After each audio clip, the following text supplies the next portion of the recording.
Buenas tardes, nosotros vamos a presentar el tema de prueba de la bondad del ajuste. Mi equipo está conformado por María del Carmen Atilano Maya, una servidora Abigail Pérez Onofre, Rosareli Sánchez Romero, Diana Delgado Ramírez y María Guadalupe Navarro Santos. Bueno, yo les hablaré sobre qué es la prueba de bondad del ajuste. Una breve definición de esto es que nos dice que se refiere al nivel de ajuste que existe entre la frecuencia de ocurrencia de las observaciones en una muestra observada y las frecuencias esperadas que se obtienen a partir de la distribución hipotética. Es decir, son pruebas que comparan los resultados de una muestra con los que se espera obtener cuando la hipótesis nula es verdadera.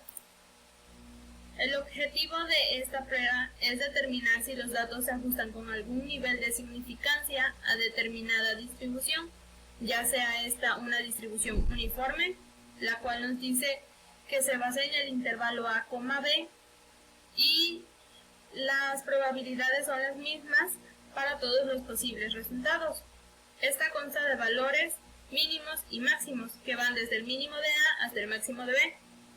También tenemos la distribución exponencial, la cual nos dice que se basa en un modelo donde representan tiempos de funcionamiento, es decir, el tiempo que transcurre en algún fallo o tiempo de espera. En la distribución normal nos menciona que es un tipo de distribución de probabilidades continua y que su gráfica es conocida como campana de Gauss. Esta describe en forma aproximada muchos fenómenos que ocurren en la naturaleza, la investigación y la industria. También por último tenemos la distribución de Poisson. Esta distribución nos dice que es de una variable aleatoria, la cual nos dice que describe el número de veces que se presenta un evento durante un intervalo específico, ya sea de tiempo o espacio. Y pues también tenemos un ejemplo para la distribución uniforme. Un ejemplo de esto sería el tiempo de vuelo de una aerolínea comercial que va de Orlando a Florida y de Atlanta a Georgia. Esto nos dice que varían de 60 a 120 minutos. Aquí tenemos valores mínimos y máximos, que sería el valor mínimo 60 y el valor máximo 120. También tenemos en la distribución exponencial un ejemplo, ya que nos dice el tiempo que transcurre entre dos heridas graves sufridas por una persona. Recordemos que en esta distribución, como lo mencionaba, nos dice que el tiempo que transcurre antes de que ocurra un fallo o tiempos de espera. En la distribución normal pusimos un ejemplo sobre la estatura de las mujeres. Pensemos en la estatura de todas las mujeres españolas. Dicha estatura sigue una distribución normal, es decir, la estatura de la mayoría de las mujeres está cerca de la estatura media. En este caso, la altura media española es de 163 centímetros. En las mujeres, claro. Por otro lado, un número similar de mujeres será un poco más altas y otro un poco más bajas que 163 centímetros. Solo unas pocas serán mucho más altas o mucho más bajas. Y otro ejemplo para la distribución de Poisson es, por ejemplo, las llamadas telefónicas recibidas por hora, accidentes producidos por semana y el número de errores de ortografía por página, ya que en la definición nos dice que es el número de eventos que ocurren en un intervalo. Hay que recordar que el intervalo es un limitante y aquí estamos limitando, por ejemplo, en donde mencionamos los errores ortográficos por páginas, los accidentes por semanas y las llamadas por hora. A continuación, mi compañera les va a presentar el siguiente tema.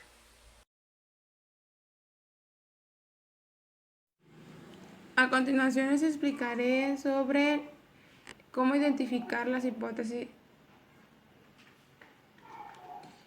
Aquí podemos ver que la hipótesis nula nos dice que la muestra no proviene de la distribución observada. En la hipótesis alternativa podemos ver que la muestra no proviene de la distribución observada. La prueba de bondad de ajuste lo que hace es medir o cuantificar qué tanto se parecen las distribuciones, y esto se realiza mediante un estadístico de prueba. Este básicamente va a medir las discrepancias entre lo observado y lo esperado. Esto se va a realizar mediante una resta y se van a elevar al cuadrado. Para poder decir si nos quedamos con la hipótesis nula o la alternativa, se puede comparar el estadístico de prueba con el valor crítico que será obtenido mediante K menos T menos 1, que este sería nuestro grado de libertad, donde K es el número de intervalos, T es el número de parámetros y el 1 es el número que se le adicionará a este. Si el estadístico de prueba supera el valor crítico, se va a decir que la hipótesis nula será rechazada. Cuando el valor del estadístico de prueba es menor al valor crítico, se dirá que no existe evidencia suficiente para rechazar la hipótesis nula.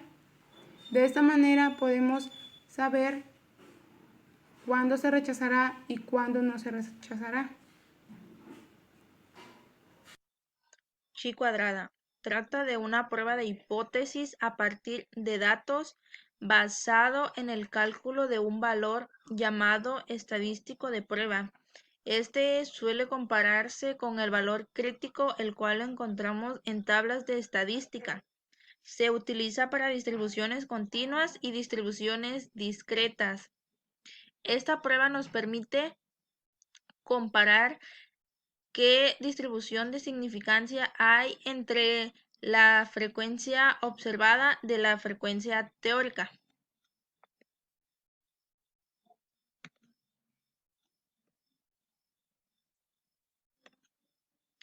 Prueba de Kolmogorov-Smirnov. Esta prueba se utiliza para distribuciones continuas, lo cual hace una limitante para esta prueba. Sus ventajas es que es de fácil utilización, ya que no necesita que sus datos estén agrupados, y esto nos permite utilizar toda la información que tenemos de los datos. También es para muestras de cualquier tamaño y se puede utilizar para juzgar qué tan cerca está la distribución de la frecuencia observada y de la frecuencia obtenida. Hola, mi nombre es Rosareli y yo les voy a hablar sobre la prueba de Anderson-Darling. Bueno, ¿qué es?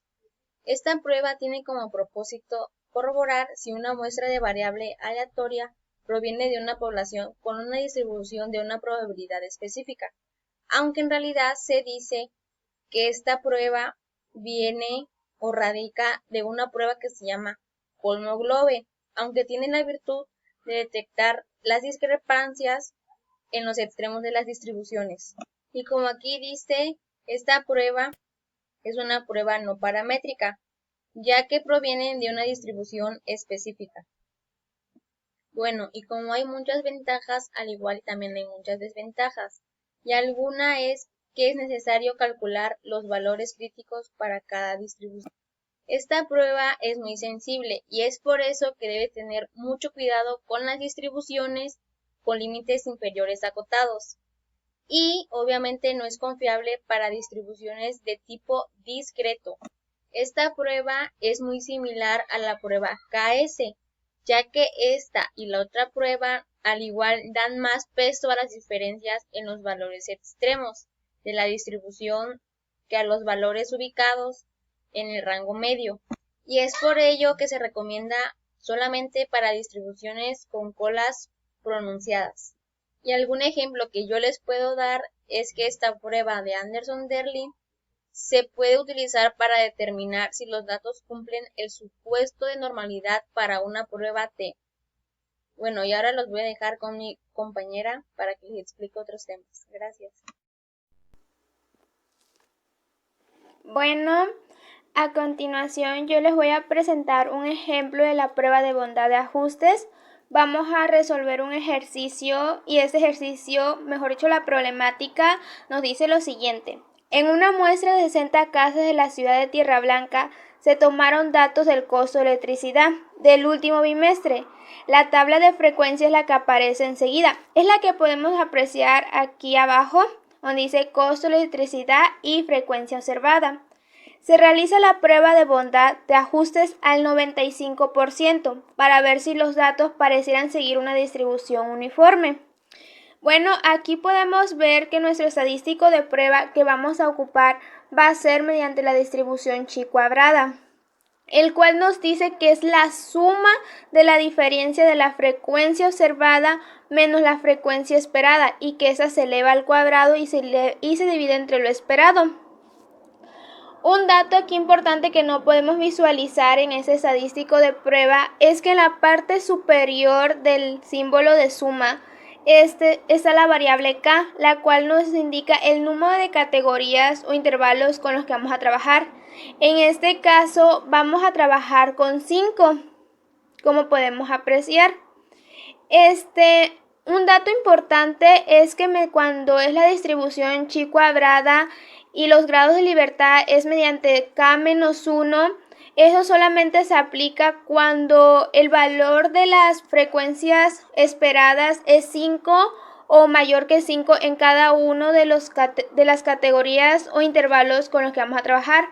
En este caso va a ser 12, pero más adelante vamos a ver por qué son 12. Los datos que tenemos es nuestra muestra de 60 casas, nuestro nivel de significancia. Bueno, sabemos que el nivel de significancia se saca mediante la resta del 100% menos el 95% de confianza que teníamos, y esto nos dio igual al 5%. Y ese 5% lo dividimos entre el 100%, que nos dio 0.05, que es nuestro nivel de significancia. Ahora, para la solución, como mencionábamos anteriormente, lo primordial es establecer primero la hipótesis nula y la hipótesis alternativa. Acordémonos que la hipótesis nula nos dice que es la hipótesis que se desea probar. En este caso queremos saber si los datos siguen una distribución uniforme. Entonces plantearíamos lo siguiente: la distribución del costo de electricidad es uniforme. Acordémonos que la hipótesis alternativa es lo contrario, que esa hipótesis se acepta cuando se rechaza la hipótesis nula. Entonces pondríamos: la distribución del costo de electricidad no es uniforme. Ya en el segundo paso lo que tenemos que hacer es aplicar nuestro estadístico de prueba, que sería ese que ya se les mencionaba, que O representaba la frecuencia observada, R representaba la frecuencia esperada. Pero si se dan cuenta, lo primero que debemos de sacar es el valor de la frecuencia esperada. Para eso debemos hacer una división, que es el número total de frecuencias observadas entre los intervalos con los que estamos trabajando. Entonces sería 60 entre 5 sería igual a 12. Ese sería nuestro valor de la frecuencia esperada que tendríamos en cada uno de los intervalos. Ahora, aquí podemos ver, les pusimos que el valor del estadístico de la distribución chi cuadrada nos va a dar 10, pero ahorita les voy a explicar de dónde sale ese 10. Bueno, para poder aplicar de dónde sale ese 10, acordémonos, aquí tenemos el estadístico de prueba, que lo primero que debemos de hacer es la diferencia de la frecuencia observada menos la frecuencia esperada, que son esto y esta columna. Entonces vamos a hacerlo. Acordemos que la diferencia se eleva al cuadrado. Entonces 10 menos 12 menos 2 al cuadrado, 4. 18 menos 12, 6 al cuadrado, 36. 16 menos 12, 4 al cuadrado, 16. 12 menos 12, 0 al cuadrado, 0. 4 menos 12 menos 8 al cuadrado, 64. De ahí nos dice que esas diferencias se suman. Entonces, 4 más 36 más 16 más 0 más 64 nos va a dar 120, que es el que tenemos aquí. Y estos 120 se van a dividir entre la frecuencia esperada, que fue lo que sacamos anteriormente. Acordemos que era 12. Entonces, 120 entre 12, 10. Aquí tenemos el 10. Ahora, ¿esto para qué nos sirve? Para saber si nos vamos a quedar con la hipótesis nula o la alternativa, ya que mediante este valor del estadístico de prueba lo vamos a comparar con el valor crítico. En este caso, el valor crítico se tiene mediante la tabla de la distribución chi cuadrada, gracias al nivel de significancia y a los grados de libertad. En este caso, los grados de libertad se tienen mediante esta resta, donde K es el número de categorías o intervalos que estamos trabajando. En este caso son 5 intervalos, entonces ponemos 5. También dice menos M. M es el número de parámetros que se estima bajo la suposición de la hipótesis nula. En este caso son 0. Y 1 es un número definido. Entonces decimos que 5 menos 0 menos 1 es 4. Esos serían nuestros grados de libertad. Ahora, nos vamos a nuestra tabla de la distribución chi cuadrada. Aquí en la parte superior de la fila vamos a buscar nuestro nivel de significancia, que aquí está, que era 0.05. Y en nuestra primera columna vamos a buscar nuestros grados de libertad. Aquí está, que era 4. Entonces intersectamos, llegamos aquí y se dan cuenta, aquí intersectan y entonces sería 9.488 nuestros grados de libertad. Ahora, para concluir, ya sabemos que el valor del estadístico de prueba es 10 y que los grados de libertad es 9.488. Entonces decimos que el valor del estadístico de prueba es mayor que los del valor crítico. Entonces se rechaza la hipótesis nula. Eso quiere decir que la distribución del costo de electricidad no proviene de una distribución uniforme. Las diferencias entre lo observado y lo esperado son suficientes para contradecir la hipótesis nula. En otras palabras, no existe suficiente evidencia estadística para aceptar la hipótesis nula. Bueno, a continuación mi compañera les va a dar una conclusión sobre este tema. Y para concluir de manera general, se puede decir que las pruebas de bondad de ajuste junto con el estadístico de prueba en un modelo estadístico miden las discrepancias que hay entre los valores obtenidos de lo observado y los valores esperados en los modelos en los que se estén estudiando. Eso sería todo. Espero que haya sido de su agrado y que haya sido de su comprensión. Gracias.